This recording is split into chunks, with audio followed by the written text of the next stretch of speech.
তো দেখো এখানে পুঁটি মাছ কেটে ধুয়ে পরিষ্কার করে নিয়েছি, আর পুঁটি মাছটা বানাবো লাউ দিয়ে। তো লাউগুলো এই যে ছোটো ছোটো করে কেটে নিয়েছি। তো চলো আগে মাছটা ভেজে নিই। নুন দিয়ে দেবো, হলুদ, নুন হলুদ দিয়ে খুব ভালো করে মেখে নেবো। আর মাছগুলো ভাজার জন্য কড়াই বসিয়ে দিয়েছি, তেলও দিয়ে দিয়েছি। তো ভাজার জন্য দিয়ে দেবো মাছগুলো। এই পিসটা ভাজার জন্য উল্টে দিলাম। মাছগুলো ভাজা হয়ে গেছে, আর এবার উঠিয়ে নেবো। ওই মাছ ভাজার তেলের মধ্যে ফোড়নে দেবো 5 ফোড়ন, দিয়ে দেবো 2টো তেজপাতা, আর এখানে আছে পেঁয়াজ, রসুন আর কাঁচা লঙ্কা।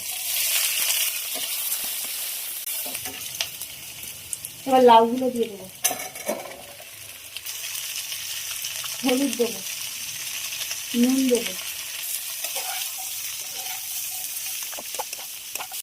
আর এখানে জিরে আর আদা পেস্ট করে রেখেছি, ওটা দিয়ে দেবো। এবার খুব ভালো করে নেড়ে দেবো। তো দেখো লাউ আর মশলা খুব ভালোভাবে কষানো হয়ে গেছে, আর এবার জল দিয়ে দেবো। জল দিয়ে দিলাম, গরম জল।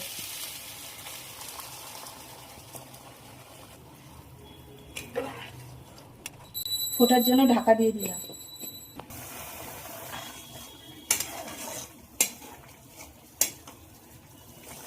এবার পুঁটি মাছগুলো দিয়ে দেবো।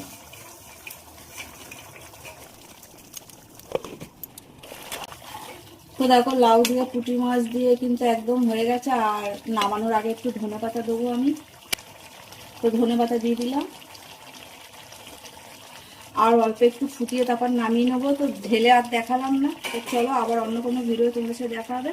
আর তোমরা সবাই ভালো থাকবে, সুস্থ থাকবে। টাটা।